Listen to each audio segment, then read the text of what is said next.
Assalamualaikum warahmatullahi wabarakatuh. Dah selamat kembali di channel Duit Gaming. Hari ni kita akan reaction Goten no Banban 9 Last Ticket to the Abyss Official Digital yang kedua, yang bertajuk Dubious. Dubious tu apa? Saya pun tak tahu. Korang translate je di Google. Okay, tak belum buang masa. Mari kita reaction. Kat thumbnail ni ada proses dah.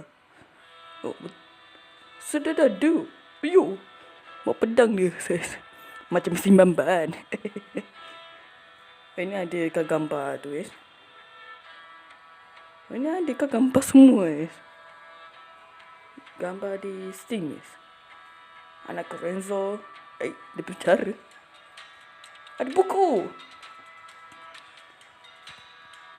Ada buku guys. Mari kita baca. Okay. Seringan. Apa ni? LOL. LOL to the abyss. To the abyss Mana ada to the abyss pula? Seringan. De. Apa tu? Aku tak boleh baca.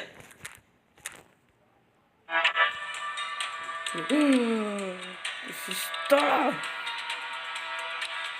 Kenapa ada berotak bukan kena perempuan ni. Habis? Cepatnya habis. Masih 9 minit. Masih 9 minit lagi. You. Baru. Mantap. 2006 lagi best. Ada lagi.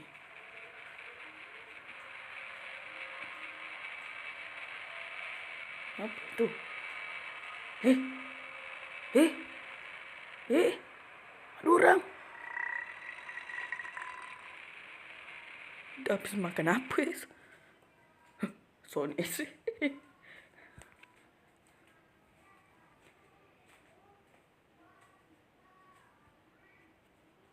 Oh my god.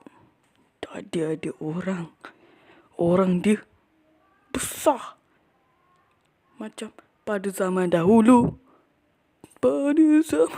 Bukan. Okay, itu saja. Bye. Aku tak nak tu.